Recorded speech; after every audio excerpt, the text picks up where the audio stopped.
Hello, I'm Melisa Idris. And I'm Sharaad Kuttan. Welcome to Consider This, the show where we want you to consider and then reconsider the news going forward for 2020, our first show of the year. Happy New Year, everyone. And to mark this occasion, we have joining us on the show our favorite colleague, Ibrahim Sani from Notepad with Ibrahim Sani. Welcome, Ibrahim. Hey, thanks for having us. Happy New Year. Yeah. Happy New Year to you. Happy New Year to you too. Yeah, Happy New Year. Yeah, you guys. Well, will it be a Happy New Year? Yes, This is what the good subject point. of the show is all about. What are we looking forward to? What black swan events are we kind of anticipating that might actually change the fate of our nation? Well, you know, I thought we would start the show by looking globally, right? Because 2019 undoubtedly was the year of protests. You know, there's no exaggeration to say that protests swept every continent in 2019 because even Antarctica saw a demonstration. Yeah, it's this year. bizarre. Long-term presidents have left office because of protests in Sudan, Algeria, Bolivia. There's been protests, violent unrest in Hong Kong, India, Iran. That's all continued well into the end of the year and likely to spill over into this year as well, guys. What do you make of the global protests? Because there seems to be an almost common thread running through all of them, and I wonder whether Malaysia has lessons to learn from that. Well, I mean, one of the things I think, Melissa, is the way in which governments have dealt with the protests. Look at the Hong Kong protests. Fatality is very low. I think just one person so far. Protests continue. India, in more recent times, already I think a dozen people have died. And the question of the collusion between right-wing agitators and the police, they're big on the fatality score. Iran, over 140 people killed in Iran in protests that have been really muted in terms of global coverage. The coverage that we don't normally listen to or hear of here in Malaysia is the protest that's happening in South America, Venezuela, Colombia, Chile, Brazil. Many of those protests are happening there.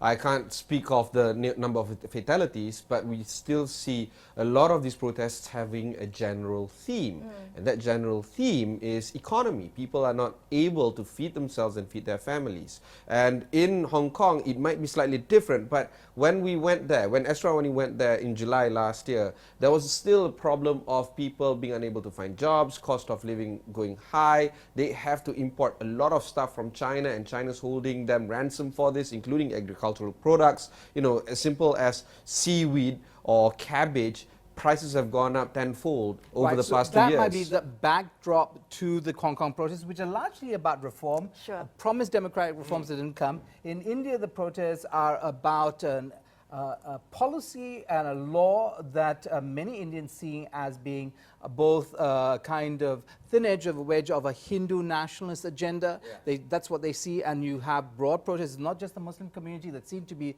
the main target of these laws, but actually other Indians, secular-minded Indians who also see this as a threat. So, yeah, so some places it's economic and some places it's political in nature, exacerbated by governments who largely ignore it because they are pandering to a majority community.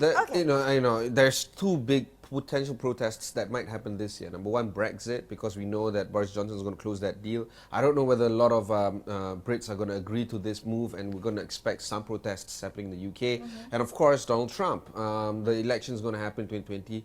I suspect there's going to be at least sporadic protests that are going to take place in some key battleground areas. Well, especially under the cloud of impeachment. Well, definitely Yes. so. And, you know, against this global backdrop, I wonder where such a small country like Malaysia is going to position itself. I mean, if you take a look at some of the, you know, APEC is coming up this year. It's going to be a big one. It's going to have we're going to have the spotlight shone on us this year. And what it will really reflect is how we are going to conduct ourselves on the world stage, what kind of diplomacy we want to foster with the world, the countries of the world.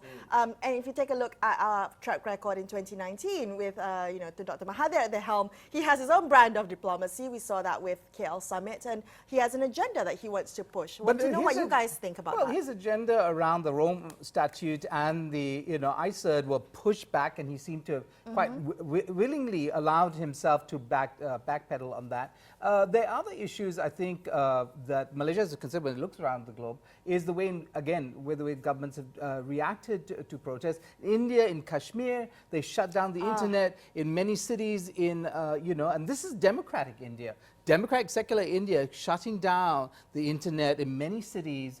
So democracies are fragile.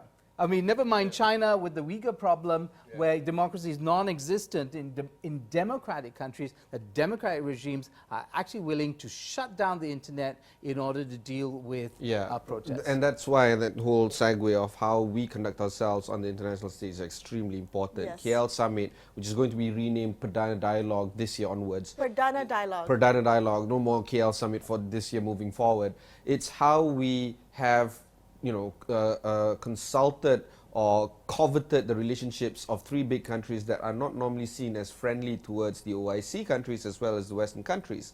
Qatar has its own problems, Iran as well, and of course Turkey. All three big leaders were in KL and were rubbing shoulders with people like Zakir Naik and Ibrahim and Tun Mahathir. It's just bizarre seeing this kind of group in the same place at the same time. And of course OIC has, because of the leadership of Saudi leading that particular grouping, is showing their disdain towards this particular arrangement. Yeah, but okay, so China as well. Okay, so what is the takeaway from the KL summit? One is that the Kingdom of Saudi Arabia is trying to control the discourse.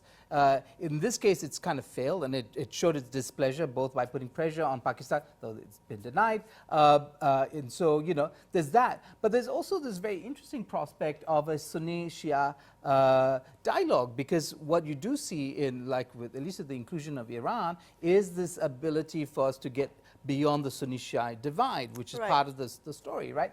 And what we need to consider is how badly the Shias of Malaysia are being treated. So we have a human rights problem when it comes to the local Shia community. And in fact, there were raids in 2019 on Iranians conducting private religious ceremonies. And that's not a good thing either. Yeah, but Malaysia is now playing on the big stage. We never had a prime minister that was trying to insert ourselves as a nation in the political dialogue of these various big players. And before we started this show, used the word clumsy, right? I mean, we don't want to do something that is bad for us. You don't want to trip on the world stage, especially with the spotlight on you. But at least we are trying, right? I mean, that's the point. APEC is coming up. APEC is huge for us. So, I mean, what is it that we want to achieve by being the host of APEC?